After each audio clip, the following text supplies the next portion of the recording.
तो वेलकम बेटे। आज हम लोग पढ़ने जा रहे हैं ह्यूमन जेनेटिक्स के बारे में। ठीक।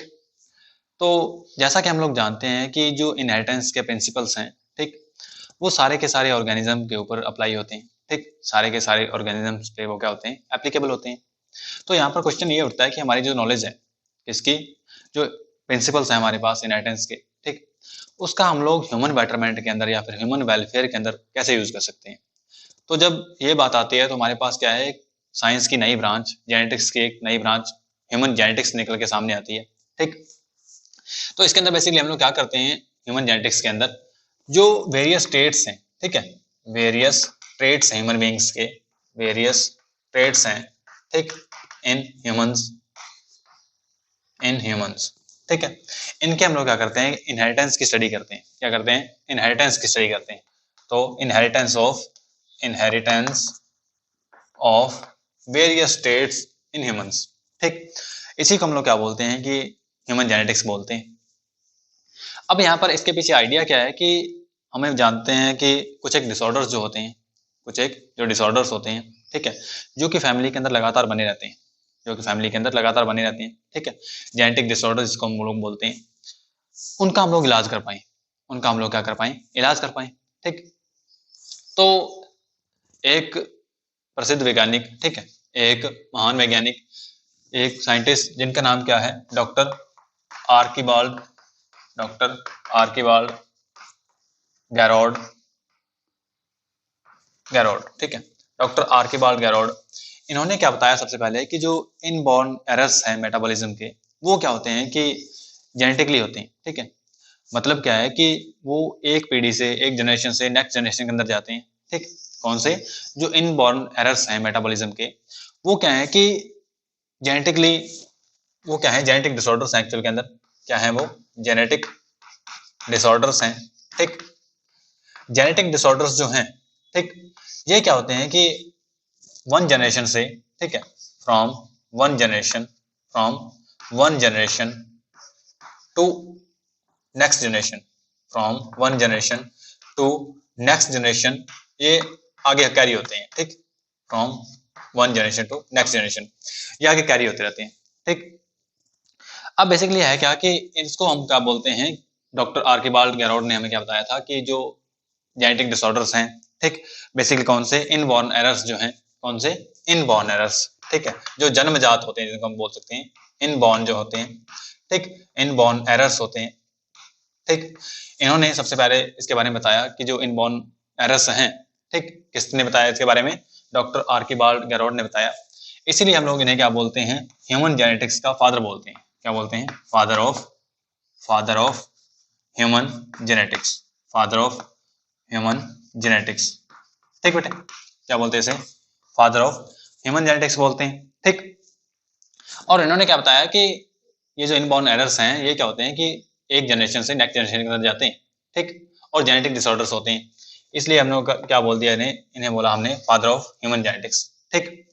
अब है क्या बेसिकली कि हमारे पास जो काफी ज्यादा नॉलेज है, ठीक, ह्यूमन जीनोम प्रोजेक्ट से हमारे पास क्या है, ह्यूमन के सारे क्रोमोसोम्स, ठीक है, उनके अंदर जो बेस सीक्वेंस है हमारे पास, उनकी भी नॉलेज है। ठीक। तो ये जो नॉलेज है हम लोग इसका इम्प्लीमेंट कैसे कर सकते हैं ह्यूमन वेलफेयर के अंदर, ठीक है, ह्यूमन बेटरमेंट के अंदर हम लोग इसका कैसे यूज कर सकते हैं। तो हम लोगों के सामने बात आती है कि जो हमारे क्या होते हैं, कुछ एक जो डिसऑर्डर्स होते हैं, बेसिकली डिजीजेज होती हैं, कुछ एक डिजीजेज, ठीक है, या हम लोग उनको डिसऑर्डर्स बोल सकते हैं, ठीक। ये कैसे होती हैं, कुछ एक जीन के अंदर डिफेक्ट होने के कारण होती है। कैसे होती हैं, डिफेक्टेड जीन के कारण होती हैं, हम ऐसा बोल सकते हैं, क्या बोल सकते हैं, डिफेक्टेड जीन्स के कारण होती हैं। ठीक। कुछ एक जो बीमारियां हैं वो कैसे होती हैं, अगर किसी जीन के अंदर डिफेक्ट आ गया, ठीक, कोई म्यूटेशन के कारण कोई डिफेक्ट आ गया, तब वो डिजीज हो जाएगी, या फिर वो क्या हो जाएगा, डिसऑर्डर हो जाएगा। तो बेसिकली हम लोग क्या करते हैं, इस नॉलेज का हम लोग यूज करते हैं कि जो डिफेक्टेड जीन है, हम लोग उसे क्या करते हैं, एक नॉर्मल जीन से रिप्लेस कर देते हैं। क्या कर देते हैं, नॉर्मल जीन से रिप्लेस कर देते हैं, नॉर्मल जीन से उसे क्या कर देते हैं, रिप्लेस कर देते हैं। अब जो बीमारी थी वो किसके कारण थी, वो डिफेक्टेड जीन के कारण थी, लेकिन वहां पर हमने क्या किया कि नॉर्मल जीन ठीक कर दिया उसे, ठीक है, रिप्लेस कर दिया उसे नॉर्मल जीन से, तो वो बीमारी भी ठीक हो जाती है। ठीक। और जीन को क्या करना, रिप्लेस करना, डिफेक्टेड जीन को रिप्लेस करना, इस थेरेपी को क्या बोलते हैं हम लोग, जीन थेरेपी बोलते हैं। क्या बोलते हैं, जीन थेरेपी। क्या बोलते हैं, जीन थेरेपी। ये कैसे पॉसिबल है, ये इसी टाइप से पॉसिबल है क्योंकि हमारे पास क्या है, इनहेरिटेंस पैटर्न जो हैं इसके प्रिंसिपल हैं, हमारे पास उनके नॉलेज है, ठीक है। इसके अलावा हमारे पास क्या है, जो ह्यूमन जीनोम प्रोजेक्ट हुआ था उसकी भी हमारे पास क्या है, नॉलेज है, ठीक बेटे। तो बेसिकली हमारे पास हम लोग जो यूज करना चाहते हैं इस नॉलेज का, वो ह्यूमन बेटरमेंट के अंदर यूज करना चाहते हैं, ठीक। और वहीं से क्या होता है कि ह्यूमन जेनेटिक्स की शुरुआत होती है, ठीक बेटे। और जो ह्यूमन के अंदर जो इनहेरिटेंस पैटर्न्स हैं, ठीक है, वो हमने पता है कि जो अलील्स होती हैं वो किस टाइप से आगे इनहेरिट होती हैं, ठीक है। को डोमिनेंस हमें देखने को मिलता है, को डोमिनेंस हमें क्या मिलता है, देखने को मिलता है, ठीक है। को डोमिनेंस के अलावा क्या होता है, हमें और बहुत सारे जैसे पॉलीजेनिक ट्रेट्स हमें देखने को मिलते हैं, पॉलीजेनिक पॉलीजेनिक ट्रेट्स जो हैं वो हमें देखने को मिलते हैं, ठीक। समझिए बात। तो हमें पता है कि जो ह्यूमन के अंदर जो इनहेरिटेंस पैटर्न्स हैं, ठीक, वो किस टाइप से आगे इनहेरिट होते हैं, ठीक है। या कोई डिजीज है या कोई पर्टिकुलर ट्रेट है, कोई फिनोटाइप है, वो ह्यूमंस के अंदर आगे इनहेरिट किस टाइप से होता है, हमारे पास उसकी नॉलेज है, ठीक। तो हम लोग बेसिकली इस चैप्टर के अंदर पढ़ने के वाले हैं कि ह्यूमन बेटरमेंट के अंदर हम लोग क्या कर सकते हैं, इस नॉलेज का यूज कैसे कर सकते हैं, ठीक। तो आइए शुरू करते हैं।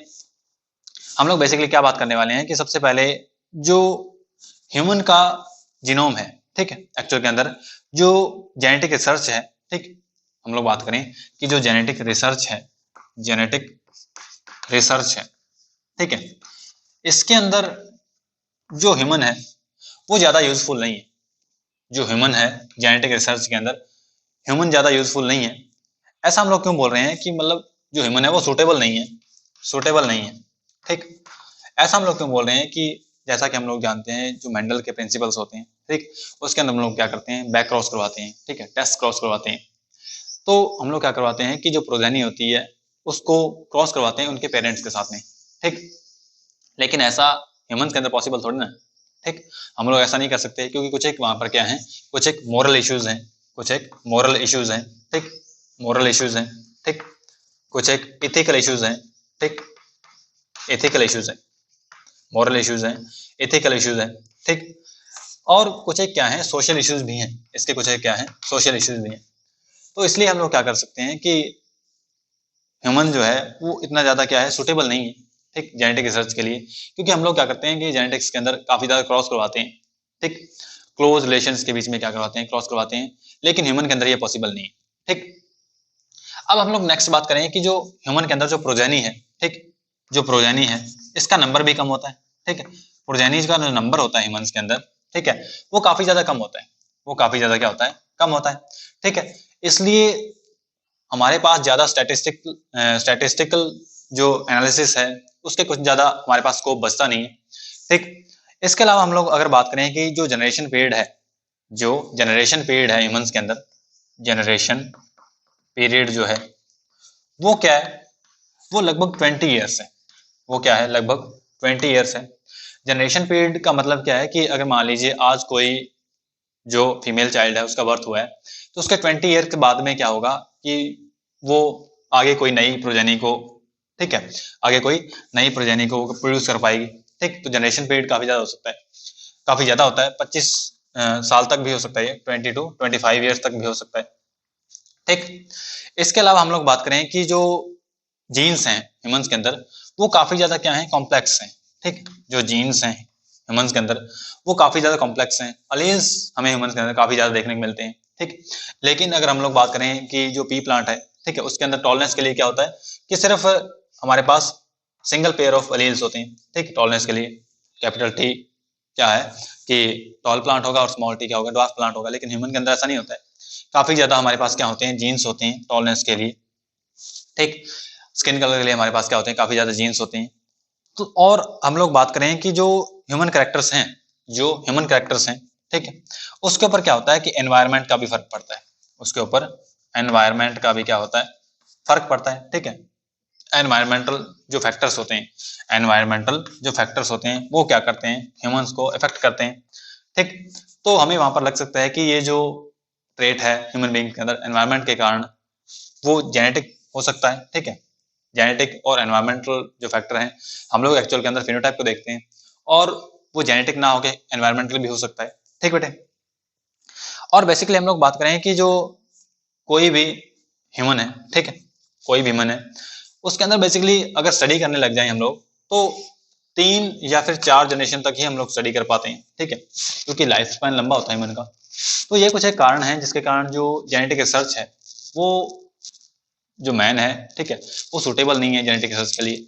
तो अब हम लोग क्या करें, ठीक है, क्वेश्चन ये उठता है कि अब हम लोग क्या करें, हमें स्टडी तो करनी है, हमें जो जेनेटिक डिसऑर्डर्स हैं इन्हें ठीक करना है, ठीक, इनके इनहेरिटेंस पैटर्न को जानना है, ठीक है, ह्यूमन वेलफेयर के अंदर हमारी जो नॉलेज है इसका यूज करना है। तब क्या करें, क्योंकि हम लोग क्या कर रहे हैं, बैक क्रॉस नहीं करवा सकते, टेस्ट क्रॉस नहीं करवा सकते, ठीक, और भी बहुत सारे हमने यहाँ पर बात की कि कुछ एक फैक्टर्स हैं जो अफेक्ट करते हैं, ठीक है, जो मैन को सूटेबल नहीं मानते हैं जेनेटिक रिसर्च के लिए। तो इसके कुछ एक हमारे पास क्या है, टूल्स हैं। जैसे हम लोग नेक्स्ट बात करने वाले हैं पेडिग्री एनालिसिस की। किसकी? पेडिग्री एनालिसिस की, ठीक है, पेडिग्री एनालिसिस की। तो हम लोग क्या करते हैं कि नेक्स्ट वीडियो के अंदर इसको समझने की ट्राई करते हैं। कंट्रोल ब्रीडिंग एक्सपेरिमेंट्स के सब्स्टिट्यूट के तौर पर हम लोग क्या करते हैं, पेडिग्री एनालिसिस के टूल को यूज करते हैं। क्या करते हैं? पेडिग्री एनालिसिस करते हैं। क्या करते हैं? पेडिग्री एनालिसिस करते हैं, ठीक। ये क्या एक अच्छा टूल है कंट्रोल ब्रीडिंग एक्सपेरिमेंट के सब्स्टिट्यूट के तौर पर, ठीक। और इसके अंदर हम लोग बेसिकली करते क्या है, कुछ एक सिंबल्स का यूज करते हैं जिससे हम लोग क्या कर सकते हैं कि जो ह्यूमन की फैमिली है, ठीक है, ह्यूमंस के अंदर जो फैमिलीज होती हैं उसके अंदर कोई भी डिजीज जो है वो कहाँ से शुरू हो रही है, ठीक है, और किस किस पर्सन के अंदर जा रही है, उसको हम लोग क्या कर सकते हैं, इजीली ट्रेस कर सकते हैं। तो आइए इसके बारे में समझते हैं। इसके अंदर हम लोग क्या करते हैं, बेसिकली कुछ एक सिंबल्स यूज करते हैं, जैसे हमने बोला। तो यहाँ पर क्या होता है कि हम जो सिंबल्स यूज करते हैं, मेल के लिए हम लोग क्या करते हैं, इस टाइप से स्क्वायर यूज करते हैं, ठीक। मेल के लिए क्या करते हैं हम लोग, स्क्वायर यूज करते हैं। फीमेल के लिए क्या करते हैं हम लोग, इस टाइप से सर्कल यूज करते हैं, सर्कल, ठीक। और जो मेटिंग होती है मेल और फीमेल के बीच में, हम लोग उसे क्या करते हैं, इस टाइप से शो कर देते हैं, ठीक, इस टाइप से बीच में इस टाइप से एक लाइन लगा के उसे शो कर देते हैं। इसे क्या बोलते हैं हम लोग, मेटिंग, ठीक, मेटिंग बोल सकते हैं या फिर मैरिज बोल सकते हैं इसे, ठीक। और जो अफेक्टेड पर्सन होता है, जो अफेक्टेड पर्सन होता है जिसके अंदर डिजीज होती है या कोई डिसऑर्डर होता है, उसको हम लोग कैसे शो करते हैं, उसको अगर वो मेल है, ठीक, अगर वो मेल है तो क्या करते हैं हम लोग, स्क्वायर लगाकर, ठीक है, उसे डार्क कर देते हैं इस टाइप से, उसे इस टाइप से डार्क कर दिया जाता है, ठीक। और अगर वो फीमेल है तो उसे सर्कल लगा के डार्क किया जाता है। मतलब जो हम डार्क करते हैं वो किसके लिए करते हैं, वो हम लोग जो डिजीज फिनोटाइप है उसके लिए यूज करते हैं, या डिजीज जो पर्सन है, इंडिविजुअल है, उसके लिए यूज करते हैं, ठीक। अब और यहाँ पर क्या यूज किया जाता है कि जो ट्विंस है मान लो, ठीक, यहाँ पर जो ट्विंस होते हैं उसके लिए हम लोग कुछ एक ज्यादा सिंबल यूज करते हैं, ठीक। उसके अंदर क्या किया जाता है, जो आइडेंटिकल ट्विंस होते हैं और फ्रेटर्नल ट्विंस होते हैं, ठीक। आइडेंटिकल ट्विंस के बारे में हम लोग पढ़ेंगे, फ्रेटर्नल ट्विंस के बारे में पढ़ेंगे। एक बात ध्यान रखिए, जो कि आइडेंटिकल ट्विंस कौन से होते हैं, जो कि एक ही जाइगोट से जो अराइज होते हैं, ठीक है, मोनोजाइगोटिक ट्विंस बोला जाता है। उनका जेनेटिक मेकअप सेम होता है और उनका सेक्स भी सेम होता है, ठीक। और जो फ्रेटर्नल ट्विंस होते हैं वो दो अलग अलग जाइगोट से बनते हैं, ठीक है, डाई जाइगोटिक ट्विंस भी उन्हें बोल सकते हैं हम लोग। और उनका जेनेटिक मेकअप जो है वो अलग अलग होता है, उनका सेक्स क्या हो सकता है, अलग अलग हो सकता है और सेम भी हो सकता है। तो आइए बढ़ते हैं कि जो हम लोग बात करें कि जो आइडेंटिकल ट्विंस हैं उसको हम लोग क्या करते हैं, उनका जो सेक्स है वो सेम होता है, ठीक। तो हम लोग क्या करते हैं, उनको इस टाइप से शो कर देते हैं, ठीक। आइडेंटिकल ट्विंस को हम लोग क्या करते हैं, इस टाइप से शो करते हैं, ठीक। अगर वो दोनों सिस्टर्स हैं और अगर वो दोनों ब्रदर्स हैं तो हम लोग क्या करते हैं, उसको इस टाइप से शो कर देते हैं, ठीक, दो स्क्वायर लगा के और उनके बीच में इस टाइप से लाइन लगा देते हैं। तो ये क्या करते हैं, ये आइडेंटिकल ट्विंस को शो कर रहा है, ठीक। आइडेंटिकल ट्विंस के लिए हम लोग एक और टूल यूज करते हैं, उसके अंदर बेसिकली है क्या कि जो पेरेंट्स होते हैं, ठीक, उसके बाद में इस टाइप से हम लोग क्या करते हैं, निशान लगा देते हैं और इस टाइप से हम लोग क्या करते हैं, उनको शो कर देते हैं आइडेंटिकल ट्विंस को, ठीक। और अगर फीमेल है तो उसको हम लोग क्या कर देते हैं, इस टाइप से शो कर देते हैं, दो स्क्वायर लगा के इस टाइप से शो कर देते हैं, ठीक। हमारे पास ये ऑप्शंस हैं, मतलब जिसका भी आप यूज करना चाहें वो यूज कर सकते हैं, ठीक। बेसिकली ये है आइडेंटिकल ट्विंस के लिए। और अगर हम लोग बात करें कि जो फ्रेटर्नल ट्विंस हैं उनके लिए हम लोग क्या यूज करते हैं, फ्रेटर्नल ट्विन के लिए हम लोग थोड़ा डिफरेंट सिंबल यूज करते हैं, ठीक। फ्रेटर्नल जो ट्विंस होते हैं वो उनका जो सेक्स है वो अलग अलग भी हो सकता है और सेम भी हो सकता है, ठीक। तो ये क्या है, ये फ्रैटर्नल ट्विंस को शो कर रहे हैं, ठीक। और अगर उनका सेक्स सेम है तो भी क्या है कि उनको हम लोग क्या करते हैं, इस टाइप से ही शो करते हैं। उनके बीच में ये जो लाइन है वो नहीं लगाते हम लोग, ठीक। अगर वो दोनों ब्रदर्स हैं तो उनको हम लोग इस टाइप से शो कर देते हैं। ये फ्रैटर्नल ट्विंस हैं या फिर डाइजाइगोटिक ट्विंस हैं, ठीक। और जो प्रोजेनी होती है उनको हम लोग किस टाइप से शो करते हैं, मान लीजिए ये क्या है, मेटिंग हुई है मेल के बीच में और फीमेल के बीच में, ये मेटिंग है, ठीक। मेटिंग को हम लोग इस टाइप से शो करते हैं और इनके जो प्रोजेनी होगी, ठीक, मेल होगी या फीमेल होगी, उसको हम लोग क्या करते हैं, अगर मान लीजिए इसकी प्रोजेनी के अंदर 2 इंडिविजुअल्स हैं, ठीक, इस पेरेंट्स के क्या हैं, 2 बेटे हैं, ठीक, या फिर 2 हम लोग बात करें कि डॉटर्स हैं, तो उसको किस टाइप से शो कर सकते हैं हम लोग, इस टाइप से शो कर सकते हैं। अगर इनके जो प्रोजेनी है उसके अंदर एक मेल है एक फीमेल है तो हम लोग क्या करेंगे, उसको इस टाइप से भी शो कर सकते हैं। और अगर मेल मेल है तो दोनों स्क्वायर हो जाएंगे और दोनों फीमेल है तो क्या हो जाएंगे, दोनों सर्कल हो जाएंगे, ठीक। और हम लोग क्या करते हैं, जो इसके अलावा कुछ एक और हमारे पास क्या है कि टूल्स होते हैं, जैसे कि अगर हम लोग बात करें कि जो मैरिज की जाती है, अगर वो क्लोज रिलेटिव्स के बीच में की जाए, ठीक है, कजन्स के बीच में की जाए, जो कि नॉर्मली होता नहीं है, अगर हो जाए, ठीक है, कुछ एक हमारे क्या है रिलीजन ऐसे हैं इंडिया के अंदर कि उनके बीच में क्या होता है, क्लोज रिलेशन के अंदर मैरिज कर देते हैं, तो उनके अंदर क्या किया जाता है, उसको इस टाइप से शो कर दिया जाता है, जो मेटिंग है उसको क्या करते हैं हम लोग डबल लाइन से शो कर देते हैं, ठीक। ये जो होती है ये मैरिज होती है क्लोज रिलेशंस के बीच में, ठीक। और कुछ एक जो सेक्स होते हैं, ठीक है, मान लीजिए कुछ एक ऐसे सेक्स हैं जो हमारे लिए यूजफुल नहीं है, ठीक, या फिर मान लीजिए कि 5 डॉटर्स हैं और 5 की 5 भी क्या है, अनअफेक्टेड है, तो हम लोग क्या करते हैं, इस टाइप से डॉटर का लगा के और उसके अंदर 5 लिख देते हैं और अनअफेक्टेड कर देते हैं उसको, ठीक है, और अफेक्टेड है तो डार्क कर देंगे उसे, ठीक। इसके अलावा क्या होता है कि अगर मान लीजिए कोई पेडिग्री के अंदर ऐसा जो पर्सन है जो कि मर चुका है, उसको हम लोग क्या करते हैं, इस टाइप से, अगर वो मेल है तो उसके सिंबल के बीच में इस टाइप से क्रॉस लगा देते हैं, ठीक। और मान लीजिए पेडिग्री का जो चार्ट है, हम लोग इन सिंबल्स का यूज करके क्या करते हैं, एक पेडिग्री चार्ट तैयार करते हैं और उस चार्ट के अंदर मान लीजिए हमें जो फर्स्ट टाइम जो डिजीज फिनोटाइप है वो शो हो रहा है, ठीक। जहां पर हमें first time disease phenotype show हो रहा है, हम लोग उसे कैसे शो करते हैं, एक एरो का निशान लगाते हैं, वहां पर क्या करते हैं हम लोग, इस टाइप से एरो का निशान लगाते हैं, ठीक, एरो का निशान लगाते हैं इस टाइप से, जहां पर हमें क्या होता है कि फर्स्ट टाइम डिजीज फिनोटाइप या हम लोग जिस फिनोटाइप को लेके कंसर्न है वो हमें मिल जाता है, तो हम लोग क्या करते हैं, उसको इस टाइप से डार्क कर देते हैं और उसके क्या कर देते हैं, एरो का निशान लगा देते हैं, ठीक। अगर मेल है तो ये कर देते हैं, स्क्वायर कर देते हैं, और अगर फीमेल है तो हम लोग सर्कल लगा के उसे क्या कर देते हैं, इस टाइप से एरो लगा देते हैं, ठीक। और इस टाइप से क्या कर देते हैं, उसे डार्क कर देते हैं, ठीक। और अगर मान लीजिए मेल है, ठीक, जहां पर हमें फर्स्ट टाइम जो डिजीज फिनोटाइप वो देखने को मिला, तो उसके लिए हम लोग एक टर्म यूज करते हैं, प्रोपोजिटस, क्या बोलते हैं, प्रोपोजिटस बोलते हैं, ठीक, अगर मेल है तो। और अगर फीमेल है तो हम लोग उसे क्या बोलते हैं, प्रोपोजिटा, क्या बोलते हैं, प्रोपोजिटा बोलते हैं, ठीक। ये कुछ एक टर्म्स हैं जिसका क्या करते हैं हम लोग इन पेडिग्री चार्ट्स को तैयार करने के अंदर किया जाता है, ठीक बेटे। अब मान लीजिए कुछ एक जो अनसर्टेन फिनोटाइप है जिसके बारे में हम बात नहीं कर रहे हैं, ठीक है, हम लोग मान लीजिए एक पेडिग्री चार्ट तैयार कर रहे हैं, उनके अंदर एक अनसर्टेन फिनोटाइप आ गया है, ठीक, तो उसको हम लोग क्या करते हैं कि अगर मेल है तो इस टाइप से निशान लगा के उसके अंदर क्या कर देते हैं, क्वेश्चन मार्क यूज करते हैं, ठीक। और फीमेल है तो सर्कल लगा के क्या करते हैं हम लोग, उसके बीच में क्वेश्चन मार्क लगा देते हैं, ठीक। और अगर किसी का सेक्स अननोन है, हमें पेडिग्री चार्ट के अंदर ऐसा जो फैमिली की हिस्ट्री है उसके अंदर बताया जाता है कि इनका हमें सेक्स पता नहीं है कि ये मेल थे या फीमेल थे, ठीक, तो उनका हम लोग क्या करते हैं, इस टाइप से जो स्क्वायर है, ठीक है, उसे चेंज कर देते हैं रोटेट करके और इस टाइप से क्या कर देते हैं हम लोग उसे लगा देते हैं, ठीक है। और जितने इंडिविजुअल्स होते हैं, मान लीजिए 2 इंडिविजुअल जिनका हमें जो सेक्स है वो पता नहीं है, अनस्पेसिफाइड है, तो हम लोग क्या कर देते हैं, उन्हें इस टाइप से लिख देते हैं, ठीक। क्लियर हुई बात। तो इस टाइप से हम लोग क्या करते हैं कि जो पेडिग्री चार्ट है उनको तैयार किया जाता है, ठीक। अब हम लोग बात करते हैं कि एक पेडिग्री चार्ट हम लोग क्या करते हैं, तैयार करते हैं थोड़ा सा समझने के लिए। मान लीजिए ये फीमेल है, ठीक है, इसके बीच में क्या हुई, एक मेल के साथ में इसकी मैरिज हुई, ठीक, और इनके क्या हुए, 4 बच्चे हुए, ठीक, क्या हुए, 4 बच्चे हुए, और उनमें से 2 मेल हैं 2 फीमेल हैं, ठीक।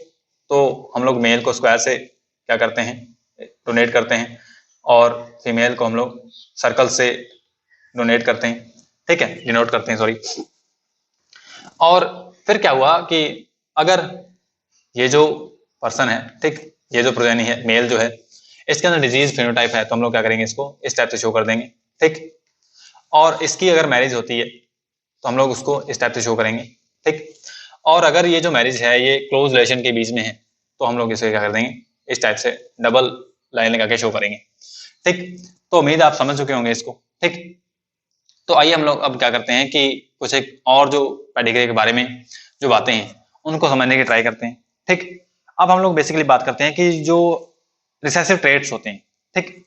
हम लोग इसके अंदर बेसिकली पेडिग्री चार्ट के अंदर क्या करते हैं कि जो डिफेक्टेड जीन है उनकी स्टडी करते हैं, बेसिकली क्या करते हैं, डिफेक्टेड जीन्स जो हैं उनकी स्टडी करते हैं। और बहुत सारे डिसऑर्डर ऐसे होते हैं ह्यूमंस के अंदर जो कि क्या होते हैं, सिर्फ एक सिंगल जीन के अंदर म्यूटेशन होने के कारण होते हैं, डिफेक्ट होने के कारण होते हैं। जैसे क्या है, हमारा सिस्टिक फाइब्रोसिस है, जैसे सिस्टिक फाइब्रोसिस है, सिस्टिक फाइब्रोसिस है, ठीक, फाइब्रोसिस है। फिनाइल कीटोन्यूरिया है, फिनाइल फिनाइल कीटोन्यूरिया है, ठीक, कीटोन्यूरिया है, ठीक। इसके अलावा अल्बिनिज्म जो है, अल्बिनिज्म, ठीक। इसके अलावा हम लोग बात करें हीमोफीलिया जो है, ठीक। ये जो कुछ एक डिसऑर्डर्स हैं, ठीक, ये जो कुछ एक डिसऑर्डर्स हैं, ये कैसे कॉज होते हैं कि ये सिंगल जीन म्यूटेशन के कारण होते हैं, एक ही जीन के अंदर म्यूटेशन होता है तो ये कॉज हो जाते हैं। तो हम लोग क्या कर सकते हैं, इनको बेसिकली और बहुत सारे डिसऑर्डर हैं उनको हम लोग क्या करते हैं, पेडिग्री चार्ट के अंदर आइडेंटिफाई करने की ट्राई करते हैं, ठीक। तो ये है पेडिग्री चार्ट के बारे में। और हम लोगों को दो तीन बातें और ध्यान में रखनी चाहिए कि जो पेडिग्री चार्ट है इसके अंदर क्या होता क्या है, बेसिकली कि हम लोग ये मानते हैं कि अगर जो पेरेंट्स हैं, अगर जो पेरेंट्स हैं, ठीक, वो क्या है, अफेक्टेड है, अगर अफेक्टेड है तो उनकी जो प्रोजेनी होगी, अफेक्टेड पेरेंट्स की जो प्रोजेनी है वो भी जनरलाइजेशन करने के लिए मान लिया जाता है कि वो अफेक्टेड ही होगी, वो क्या होगी, अफेक्टेड ही होगी, ठीक। और यहाँ पर एक बात आएगी, अगर कोई कैरियर है या हेटेरोजाइगस है किसी ट्रेट के लिए, ठीक है, तो उसे हम लोग क्या करते हैं, इस टाइप से हाफ उसको डार्क कर देते हैं, फीमेल के केस में ऐसा करके उसको हाफ डार्क कर देते हैं। और अगर कोई कैरियर है, अगर मान लीजिए मेल कैरियर या फीमेल कैरियर है, तो हम लोग क्या करते हैं, बीच में एक डॉट लगा देते हैं, ठीक, इस टाइप से डॉट लगा देते हैं सेंटर के बीच में अगर कैरियर है तो। और हेटेरोजाइगस है तो हम लोग उस टाइप से डार्क कलर से शो कर देते हैं, ठीक। और जनरलाइजेशन की बात करें कि जो अफेक्टेड पेरेंट है उनके जो प्रोजेनी है वो भी क्या होगी, अफेक्टेड ही होगी, ठीक। और नेक्स्ट हम लोग बात करें कि जो कि क्लोज रिलेशन के बीच में जो मैरिज है उसके अंदर क्या होते हैं कि हमें ज्यादा डिजीज देखने। रिसेसिव ट्रेट्स के बारे में हम लोग बात कर रहे थे कि जो अफेक्टेड इंडिविजुअल्स हैं, अफेक्टेड जो पेरेंट्स हैं, उनके जो प्रोजेनी है वो हमेशा क्या होगी, हम लोग जनरलाइजेशन के तौर पर मानते हैं कि वो अफेक्टेड होनी चाहिए, ठीक, वो अफेक्टेड होनी चाहिए। और अगर हम लोग मान लीजिए क्लोज रिलेशन के बीच में मैरिज करवाते हैं, ठीक है, क्लोज रिलेशन के बीच में मैरिज करवाते हैं तो रिसेसिव डिसऑर्डर्स हैं, ठीक, रिसेसिव जो डिसऑर्डर्स हैं वो हमें ज्यादा देखने को मिलते हैं, मोर कॉमन हो जाते हैं, ठीक। और ऐसा भी है कि रिसेसिव डिसऑर्डर्स जो हैं वो अनअफेक्टेड जो पेरेंट्स होते हैं, अनअफेक्टेड पेरेंट्स होते हैं, ठीक, उनकी प्रोजेनी के अंदर हमें जो रिसेसिव डिसऑर्डर है वो हमें देखने को मिले। क्योंकि अगर पेरेंट जो हेटेरोजाइगस होगा तो उसके अंदर वो अफेक्टेड नहीं होगा, लेकिन अगर प्रोजेनी जो है उसके अंदर वो होमोजाइगस कंडीशन के अंदर रिसेसिव जीन आता है तो वो जो प्रोजेनी वो क्या हो जाएगी, रिसेसिव जीन के कारण, ठीक है, होमोजाइगस कंडीशन के आने के कारण वो क्या हो जाएगी, अफेक्टेड हो जाएगी, ठीक। तो ये था जनरलाइजेशन के तौर पर हम लोग बात करते हैं कि ह्यूमन जेनेटिक्स के अंदर बेसिकली ह्यूमन पेडिग्री जो है उसके अंदर हम लोग ये बातें जनरलाइजेशन के तौर पर मानते हैं, ठीक। अब नेक्स्ट हम लोग बात करते हैं पॉपुलेशन जेनेटिक्स के ऊपर, पॉपुलेशन जेनेटिक्स के ऊपर, ठीक। पॉपुलेशन जेनेटिक्स के अंदर बेसिकली हम लोग क्या करते हैं कि जो एक मानते हैं कि जो पॉपुलेशन होती है, ठीक, कुछ एक कैरेक्टर्स ऐसे होते हैं जिनकी हम लोग स्टडी जो है इंडिविजुअल के तौर पर नहीं कर सकते हैं, ठीक, फैमिली के तौर पर नहीं कर सकते हैं। उनकी स्टडी करने के लिए हमें क्या चाहिए होती है, काफी बड़ी पॉपुलेशन चाहिए होती है। एग्जाम्पल क्या है, एग्जाम्पल जैसे ह्यूमन स्किन कलर जो है, ह्यूमन स्किन कलर जो है, ठीक, ह्यूमन स्किन कलर जो है इसकी स्टडी डेवनपोर्ट ने की थी। डेवनपोर्ट एक साइंटिस्ट का नाम है, इन्होंने की थी नॉर्थ अमेरिका के अंदर, नॉर्थ अमेरिका में डेवनपोर्ट ने ह्यूमन स्किन कलर की स्टडी की थी। अब ह्यूमन स्किन कलर जो है ये फैमिली में या फिर इंडिविजुअल के तौर पर इसकी स्टडी नहीं किया जा सकती, तो एक लार्ज पॉपुलेशन के अंदर इसकी क्या की गई, इस कैरेक्टर की स्टडी की गई, ठीक। तो पॉपुलेशन जेनेटिक्स का मतलब यही है कि हम लोग क्या करें कि जो प्रोजेनी है, ठीक, उसको हम पॉपुलेशन के लेवल पे देखें, जो कैरेक्टर्स हैं, जो फिनोटाइप्स आ रहे हैं, उसको हम लोग क्या करें पॉपुलेशन के लेवल पे देखें, तो हमारे पास जो रिजल्ट्स आते हैं वो कुछ ज्यादा बेटर रिजल्ट आ पाते हैं, ठीक। और इसके अलावा जो पॉपुलेशन जेनेटिक्स के अंदर मेन रोल किसका है कि एक साइंटिस्ट हार्डी विनबर्ग, आपने नाम सुना होगा, हार्डी विनबर्ग, ठीक। इन्होंने क्या दिया था कि हार्डी विनबर्ग ने एक प्रिंसिपल दिया था, ठीक। उस प्रिंसिपल के अकॉर्डिंग क्या है कि जो लार्ज पॉपुलेशन है, लार्ज पॉपुलेशन मान लीजिए कोई, उसके अंदर जो जीन फ्रीक्वेंसीज हैं, उसके अंदर क्या है, जो जीन फ्रीक्वेंसीज हैं, जीन फ्रीक्वेंसीज हैं, जीन फ्रीक्वेंसीज हैं, वो क्या रहेंगी, कांस्टेंट रहेंगी, क्या रहेंगी, कांस्टेंट रहेंगी, कांस्टेंट रहेंगी। लेकिन कब तक, हार्डी विनबर्ग क्या कहता है कि अगर जो लार्ज पॉपुलेशन है उसके अंदर जो जीन फ्रीक्वेंसीज है, जीनोटाइप के अंदर जो जीन्स होते हैं उनकी फ्रीक्वेंसीज जो हैं वो कांस्टेंट रहेंगी। कब तक, जब तक लार्ज पॉपुलेशन के जो इंडिविजुअल्स हैं उनके अंदर रैंडम मेटिंग होती रहे, रैंडम मेटिंग होती रहे, ठीक, और कोई म्यूटेशन ना हो, ठीक है, म्यूटेशन ना हो, और नेचुरल सिलेक्शन ना हो, नेचुरल सिलेक्शन ना हो। नेचुरल सिलेक्शन का मतलब जो नेचर है वो किसी खास कैरेक्टर को फेवर ना करे। तो अगर ये तीन चीजें ना हो तो जो पॉपुलेशन है, बड़ी पॉपुलेशन है, उसके अंदर जो जीन की फ्रीक्वेंसीज हैं वो सेम रहेंगी, ठीक है, वो कांस्टेंट रहेंगी। हार्डी विनबर्ग इक्विलिब्रियम से बोलते हैं, क्या बोलते हैं उसे, हार्डी विनबर्ग इक्विलिब्रियम, ठीक। और अगर मान लीजिए किसी पॉपुलेशन के अंदर ये तीन चीजें नहीं हो रही हैं तो हम लोग बोल सकते हैं कि जो पॉपुलेशन है वो क्या है, हार्डी विनबर्ग इक्विलिब्रियम के अंदर है, ठीक। तो ये है पॉपुलेशन जेनेटिक्स के बारे में बेसिकली। अब नेक्स्ट हम लोग बात करते हैं कि study of cultured human cells. अब जो ह्यूमन सेल्स हैं, ह्यूमन की सोमैटिक सेल्स हैं, हम लोग क्या कर सकते हैं, उन्हें इन विट्रो कल्चर कर सकते हैं, क्या कर सकते हैं, उन्हें कल्चर कर सकते हैं, ठीक, क्या कर सकते हैं, उन्हें कल्चर कर सकते हैं, कल्चर मीडियम के अंदर उन्हें कल्चर किया जा सकता है। और काफी ज्यादा जो डिजीज होती हैं उनको कल्चर करके सेल्स को हम लोग क्या कर सकते हैं कि डिजीज को एनालाइज कर सकते हैं, ठीक। और बेसिकली हम लोग करते हैं कि जो कल्चर सेल्स की हैं हमने, जो सेल्स हमने कल्चर की हैं उसके अंदर हम लोग क्या करते हैं, जो क्रोमोसोम्स हैं, ठीक है, क्रोमोसोम्स हैं, उनकी बेटर स्टडी कर पाते हैं। क्रोमोसोम्स की जो स्टडी है, ठीक है, वो बेटर तरीके से कर पाते हैं, ठीक बेटे। तो कल्चर करने के और भी काफी ज्यादा फायदे हैं, जैसे कि हम लोग बात करें कि जो बायोकेमिकल सब्सटेंसेज होते हैं, ठीक, जो केमिकल सब्सटेंसेज जो सेल के अंदर प्रेजेंट होते हैं, बायोकेमिकल जो सब्सटेंसेज होते हैं सेल के अंदर प्रेजेंट होते हैं, हम लोग उनकी भी स्टडी कर सकते हैं, हम लोग क्या कर सकते हैं, उनकी भी स्टडी कर सकते हैं, ठीक। तो वो भी क्या है, हमारे पास एक अच्छा टूल है ह्यूमन जेनेटिक्स के बारे में जानने का, ठीक है, ह्यूमन के अंदर जो डिसऑर्डर्स हैं उनके बारे में जानने का, क्योंकि हम लोग कुछ एक केमिकल सब्सटेंसेस की हेल्प से जो डिसऑर्डर है उसको चेक कर सकते हैं, उसको डायग्नोज कर सकते हैं, आइडेंटिफाई कर सकते हैं। ये है बेसिकली कल्चर करके सेल्स को हम लोग क्या कर सकते हैं, इस टाइप से कुछ एक चीजों को पता लगा सकते हैं। ह्यूमन साइकोलॉजी के अंदर बेसिकली है क्या कि जो सेल है, ठीक, जो सेल है, अब अच्छी जो हम लोग बात करें कि स्टेनिंग टेक्निक्स हैं ह्यूमंस के अंदर, जो सेल्स हैं, ठीक है, अच्छी जो स्टेनिंग टेक्निक्स हैं उनसे क्या हुआ है कि हम लोगों ने क्या किया है, ह्यूमन के अंदर जो क्रोमोसोम्स का नंबर है, ह्यूमन के अंदर क्रोमोसोम का नंबर फिक्स किया है कि 46 ही होता है, ठीक। साइटोलॉजी के अंदर क्या है कि अच्छी हमारे पास स्टेनिंग टेक्निक्स हैं, उससे क्रोमोसोम को अच्छे से स्टेन किया जा सकता है, और उससे फिर ये कंफर्म हुआ है कि जो ह्यूमन के अंदर क्रोमोसोम्स का नंबर है वो 46 होता है। और अगर इस 46 नंबर के अंदर कोई चेंज होता है, या तो कम क्रोमोसोम होता है या फिर ज्यादा होता है, तो उससे फिर क्या हो जाता है, उससे जेनेटिक डिसऑर्डर हो जाता है, क्या हो जाता है, जेनेटिक डिसऑर्डर हो जाता है, ठीक। अब क्या है कि कल्चर के अंदर एक बात और ध्यान रखें कि अगर मान लीजिए कोई क्रोमोसोम है, हम लोग क्या किया कि क्रोमोसोम की स्टडी करी सेल को कल्चर करके, अगर मान लीजिए कोई क्रोमोसोम डिफेक्टेड है, ठीक है, डिफेक्टेड है, या कोई ज्यादा क्रोमोसोम आ चुका है या कम क्रोमोसोम है, तो हम लोग क्या कर सकते हैं, उसे सब्स्टिट्यूट कर सकते हैं, ठीक, सब्स्टिट्यूट कर सकते हैं, चेंज कर सकते हैं उसे। और यही बात हम जीन के साथ भी कर सकते हैं, मतलब जो जीन कोई डिफेक्टेड है उसको नॉर्मल जीन से सब्स्टिट्यूट कर सकते हैं, ठीक है, क्रोमोसोम को भी हम लोग क्या कर सकते हैं, नॉर्मल कर सकते हैं।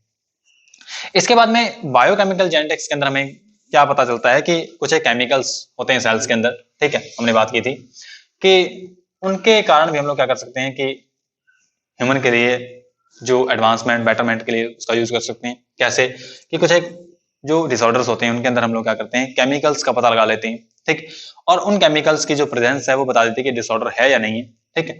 जैसे अल्केप्टोन्यूरिया है, अल्केप्टोन्यूरिया, अल्केप्टोन्यूरिया, ठीक।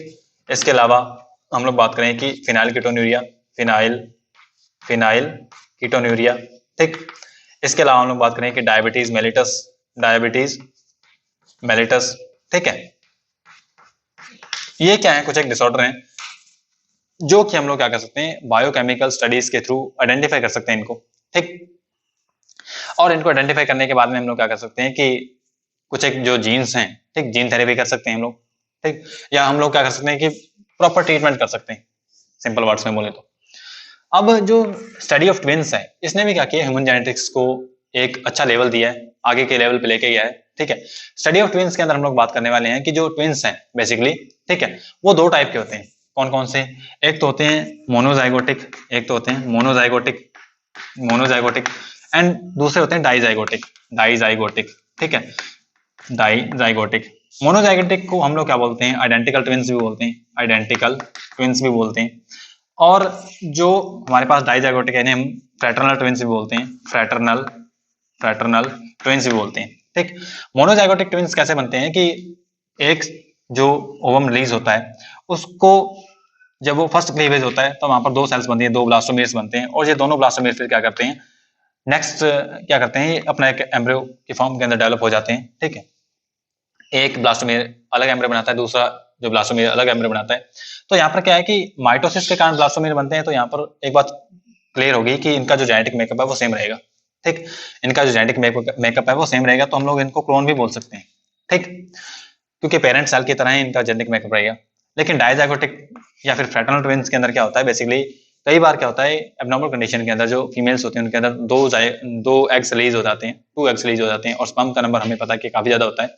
तो दो जाइगोट बनते हैं वहां पर। डाइजाइगोटिक का मतलब क्या है, दो जाइगोट बनते हैं और दो अलग अलग इंडिविजुअल बनते हैं। उनका जो सेक्स है वो अलग अलग भी हो सकता है, depending on the type of chromosome, depending on the type of sperm, ठीक है, जो कि फ्यूज कर रहा है फर्टिलाइजेशन के अंदर। तो अब हमने बात की जो क्लोन्स होते हैं, ठीक, क्लोन्स जो होते हैं उनका हम लोग स्टडी कर सकते हैं कैसे, कि जो हेरिडिटी है और एनवायरमेंटल फैक्टर है, कौन से, हेरिडिटी, ठीक है, या फिर हम लोग बात करें कि हेरिडिटरी जो फैक्टर्स हैं और जो एनवायरमेंटल फैक्टर्स हैं जो ह्यूमंस को अफेक्ट करते हैं, ठीक है, उनके बीच में हम लोग क्या कर सकते हैं, कंपैरेटिव स्टडी कर सकते हैं, क्योंकि हम लोग जानते हैं कि इनका जो जेनेटिक मेकअप है वो सेम है। अगर कोई फर्क पड़ रहा है इनके अंदर तो वो किसके कारण पड़ेगा, वो एनवायरमेंटल फैक्टर के थ्रू पड़ेगा, ठीक। और इनके अलावा हम लोग क्या कर सकते हैं कि जो फ्रैटर्नल ट्विंस हैं उनके साथ में भी हम लोग क्या कर सकते हैं, इनका जो कंपैरेटिव एनालिसिस करके हम लोग स्टडी को आगे लेके जा सकते हैं, ठीक। तो हम लोग बात कर सकते हैं कि एनवायरमेंटल के कारण जो इफेक्ट्स होते हैं, ठीक है, जो फेनोटाइप होते हैं, उन्हें हम लोग अक्वायर्ड मान सकते हैं, क्या बोल सकते हैं, उन्हें अक्वायर्ड ट्रेट्स बोल सकते हैं, ठीक है। और हेरिडिटरी जो इनहेरिटेड ट्रेट्स होते हैं वो कौन से होते हैं, कि जो कि मेनली जेनेटिक लेवल पे होते हैं, ठीक। अब नेक्स्ट हम लोग बात करते हैं कि ह्यूमंस के अंदर बेसिकली कुछ एक ऐसे ट्रेट्स होते हैं जो कि डोमिनेंट होते हैं और कुछ एक रिसेसिव होते हैं। जैसे हम लोग बात करें कि जो आई कलर है, आई कलर जो ब्राउन है ह्यूमंस के अंदर, ब्राउन आई कलर है वो डोमिनेंट है, लेकिन ब्लू आई कलर क्या है, ब्लू आई कलर ये रिसेसिव है, ठीक है, कम के अंदर देखने को मिलता है हमें। जो ब्लड क्लॉटिंग के अंदर हम लोग देखें कि नॉर्मल अगर किसी के अंदर ब्लड क्लॉटिंग हो रही है, ठीक है, तो नॉर्मल है, वो डोमिनेंट कैरेक्टर है, डोमिनेंट ट्रेट है। लेकिन अगर किसी को हीमोफीलिया है तो वो क्या है, एक रिसेसिव कैरेक्टर है। हम लोग बात करें कि इसके अलावा जो हेयर कलर है, हेयर कलर की बात करें, जो ब्लैक कलर के हेयर हैं, ठीक है, जो ब्लैक कलर के हेयर हैं और जो कर्ली हेयर्स हैं, घुंघराले जो बाल हैं, वो क्या डोमिनेंट कैरेक्टर है एज कंपेयर टू लाइट, ठीक है, और स्ट्रेट हेयर्स, लाइट और स्ट्रेट हेयर्स, ठीक। इसके अलावा कुछ एक और भी कैरेक्टर्स हैं, बहुत सारे कैरेक्टर्स हैं, ठीक है। अगर किसी की चिक्स जो हैं वो डिम्पल्ड हैं तो वो डोमिनेंट कैरेक्टर होता है, लेकिन जो चिक्स हैं वो नॉर्मल है तो वो रिसेसिव कैरेक्टर होता है, ठीक। और ये हमने बात की ह्यूमन जेनेटिक्स के बारे में। इसके अलावा हम लोग क्या करेंगे, नेक्स्ट पार्ट के अंदर कैरी करेंगे इसको।